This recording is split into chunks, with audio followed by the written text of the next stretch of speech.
మిత్రులారా అందరికీ నమస్తే. నేను గరిడేపల్లి సత్యనారాయణ. ఆహార సంక్షోభం వస్తుందని భయపెట్టేస్తున్నారు ఎల్‌నినో వల్ల. సో, ఆహార సంక్షోభం వస్తుందని నేను అనుకోవట్లేదులే గానీ, ప్రకృతి వైపరీత్యాలు మానవ జీవితం మీద ఇంపాక్ట్ చూపిస్తున్నాయి. భూమి మీద చూపిస్తా ఉన్నాయి. ముఖ్యంగా భారతదేశం మీద, తెలంగాణ మీద కూడా చూపిస్తా ఉన్నాయి. మనం ఎల్‌నినో ఎండాకాలం రోజుల్లోనే మనం చేశాం. ఇప్పుడు జూలైకి వచ్చేసాం కదా! ఏప్రిల్, మేలోనే ఎల్‌నినో ప్రభావితం. దానికి కేంద్ర రాష్ట్ర ప్రభుత్వాలు చేపట్టాల్సిన చర్యలు మనం 3 నెలలు, 4 నెలల ముందే చెప్పాం. ప్రభుత్వాలు ఇప్పుడు మొదలుపెట్టినాయి. దున్నపోతు మీద వానచినుక పడ్డట్టుగా. వాతావరణంలో అతివృష్టి, అనావృష్టి సహజమే. ఈ విషయాలన్నీ ఇండియాకి సంబంధించినటువంటి వాతావరణ సంస్థలు, అంతర్జాతీయ వాతావరణ సంస్థలు కూడా చెప్తా ఉన్నాయి ఎల్‌నినో ఎఫెక్ట్‌కి సంబంధించి. సాధారణం కంటే వర్షపాతం తక్కువ ఉంటదనేది దీని సారాంశం. ఎల్‌నినో అంటే అది అతి అనావృష్టి, అంటే వర్షాలు లేకపోయినటువంటి పరిస్థితి. ఇది పసిఫిక్ మహాసముద్రంలో టెంపరేచర్స్ పెరిగి పసిఫిక్ మహాసముద్రం నుంచి అది హిందూ మహాసముద్రం దాకా వెళ్ళినటువంటి పరిస్థితిని మనం చూస్తూ ఉన్నాం. దీనివల్ల వర్షాలు తక్కువ రావటం, కొన్ని సందర్భాలు ఈ టర్మ్ 2026, 27కి సంబంధించి వర్షాలు తక్కువ రావటం ఎజెండాగా ఉన్నదనేది మనకి అర్థమవుతా ఉన్నది. అయితే నేను ఇంకా చెప్పదలుచుకున్నది ఏంటంటే, ఇందులో ప్రధానంగా ఎల్‌నినో ఎఫెక్టు అంటే రెగ్యులర్ వర్షాల కంటే జనరల్‌గా 90% వర్షపాతాలు యావరేజ్‌గా ఉంటాయనేది ఇప్పుడు చెప్తా ఉన్నారు. ఇది అగ్రికల్చర్ సెక్టార్ డెవలప్‌మెంట్‌కి అంత ఉపయోగపడంగా లేదు. రైతులకి గడ్డు కాలంగా ఉన్నది.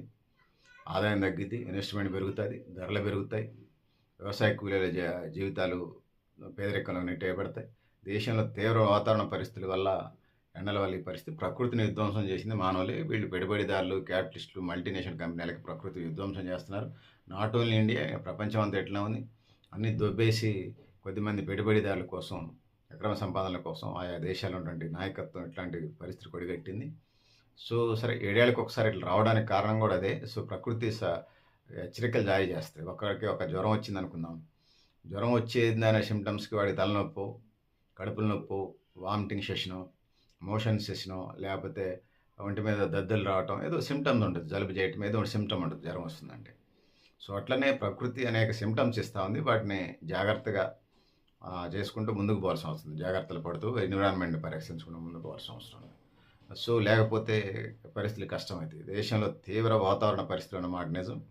వాటిని విపరీతమైన ఎండల నుంచి దేశంలో విపరీతమైన ఎండలు ఉంటున్నాయి, విపరీతమైనటువంటి కూలింగ్ ఉంటుంది, విపరీతమైన వర్షాలు కూడా అక్కడక్కడ పరిస్థితులు మనకు కనిపిస్తున్నాయి కొట్టగా. ఈ విపత్కర పరిస్థితిని మనం చూస్తున్నాం, దేశం చూస్తూ ఉంది. జాగ్రత్తగా ముందుకు పోవాల్సిన అవసరం ఉంది. ఆహార ధాన్యాల ఉత్పత్తి తగ్గుతుంది. ఆహార ధాన్యాల ఉత్పత్తి తగ్గిందంటే మార్కెట్లో ధరలు పెరుగుతాయి. ఫుడ్ గ్రెయిన్స్కి సంబంధించిన ధరలు పెరుగుతాయి. ఇది సామాన్య మధ్యతరగతి ప్రజల మీద పెద్ద ఇంపాక్ట్ చూపిస్తుంది. ఆహార భద్రత అంటే అంగన్వాడీ సెంటర్ల ద్వారా 0 to 6 మాతా శిశువులకు సంబంధించి ఫుడ్ ఇస్తున్నారు కదా. మధ్యాహ్న భోజనం కాలేజీ పిల్లలు పెడుతున్నారు. ఇతని పాటుగా ఐసిడిఎస్కి సంబంధించి తల్లి పిల్లలకు సంబంధించింది. దాంతో పాటుగా పీడిఎస్, పబ్లిక్ డిస్ట్రిబ్యూషన్ సిస్టమ్ ద్వారా, ప్రజా పంపిణీ వ్యవస్థ ద్వారా, రేషన్ కార్డుల ద్వారా బియ్యం ఇస్తూ ఉన్నారు. 6 కేజీలు 10 కేజీలు చేయనండి. ఆహార భద్రతకు అంత ముప్పు ఉండకపోవచ్చు, స్టాక్ ఎక్కువ ఉన్నది కాబట్టి. ఇలా పంటలు ఎంత పండించామనేది కాదు, వాటిని ఎంత నిల్వ చేసుకుందాం అనేది ఇప్పుడు ఉన్నటువంటి పరిస్థితులకి ముందున్నటువంటి సవాలుగా, అదే ఎజెండాగా మనకి ముందు కనిపిస్తూ ఉన్నది. ఆహార ఉత్పత్తులకు సంబంధించి ఎట్లాంటి పరిస్థితులు ఉన్నాయి. ఇది పరిస్థితి. ఎల్‌నినో వచ్చినా ఏం జరుగుతూ ఉందంటే, దేశంలో అనేక సవాళ్ళు ఎదుర్కొంటూ ఉంది. యుద్ధాలు వచ్చినా, అనావృష్టి వచ్చినా, ఇంధన వనరుల ధరలు పెరుగుతాయి, ఎక్స్పోర్ట్ ఇంపోర్ట్ల మీద పడతాయి, ఖరీఫ్ సీజన్ సంబంధించినటువంటి ఖర్చులు పెరుగుతాయి, రబీ సీజన్ సంగతి మనకి తెలియదు, జరిగిద్దో జరగదో. ఇది పరిస్థితి. దానివల్ల సాంప్రదాయ పంటలు వేస్తామంటే కుదరదు, చెరుకు వేస్తాం, వరి వేస్తామంటే కుదరదు. రైతులు ఈ విపత్కర పరిస్థితిని ఎలా చూసుకొని అగ్రికల్చర్ సైంటిస్ట్తో మాట్లాడి, సంబంధించిన పెద్ద సమీపంలో మీతో క్లోజ్గా ఉన్న రైతులతో మాట్లాడాలి. ఆ విధంగా ముందుకు పోవాలి. సంప్రదాయ పంటలు మాత్రమే కాకుండా ఇతర చిరుధాన్యాల వైపు, అదేవిధంగా వాణిజ్య హార్టికల్చర్ వైపు కూడా వెళ్ళాలి.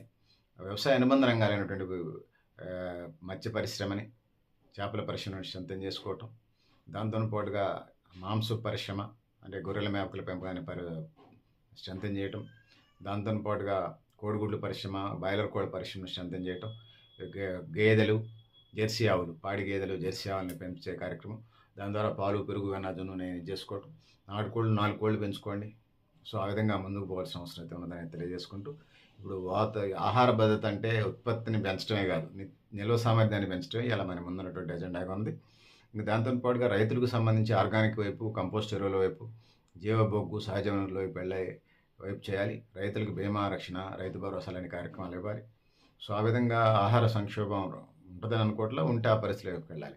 ఇక నీటి సంరక్షణ, మట్టి ఆరోగ్యం, వాతావరణం, అగ్రికల్చర్ పాలసీస్, నీటి నిల్వ సామర్థ్యం కానీ, పంటల బీమా, రైతులకి రైతు బంధు లాంటి పథకాలు చేయటం, ఎల్నినోని ఆపలేం కానీ దానివల్ల కలిగే నష్టాన్ని తగ్గించే కార్యక్రమం ఇలా మన ముందున్నటువంటి తక్షణ కర్తవ్యంగా ముఖ్యంగా కేంద్ర రాష్ట్ర ప్రభుత్వాల మధ్య ఉన్నది. రైతులు కూడా గుడ్డేది చేలో పడ్డడు కాకుండా కొంచెం జాగ్రత్తగా ముందుకెళ్ళి అనవసర పంటలకు వెళ్ళి చేతులు కాల్చుకొని మళ్ళీ అప్పుల పాలు కాకండి. సో చిరుధాన్యాలు, పప్పు ధాన్యాలు వాటిని చేసుకుంటూ ఆ పంటలను కొనసాగించే ప్రయత్నం చేయండి. సో విపరీతమైన ప్రయోగాలు చేసి ఈ సంవత్సర కాలం ఈ 2026, 2027కి సంబంధించి 2026-27కి సంబంధించి అప్పుల పాలు కాకుండా దీన్ని పంటలు పండించుకొని మీ కుటుంబ పోషణ ఏమైనా ఖర్చులకు అదనంగా మిగిలితే విధంగా ముందుకెళ్ళండి. అడవులు కాబట్టి మళ్ళీ అప్పుల పాలు అయితే ఇది తీర్చుకోలేక మళ్ళీ జీవితకాలాలు పడితే అందుకోసం జాగ్రత్తగా ముందుకెళ్ళాలని తెలియజేసుకుంటూ, సో పెద్దలారా, మిత్రులారా, మీరు కూడా మీ అభిప్రాయాలు కామెంట్ బాక్స్లో ఆయన తెలియజేస్తూ, నేను గరిడేపల్లి సత్యనారాయణ, న్యూ లక్ష్య ఆర్గనైజేషన్.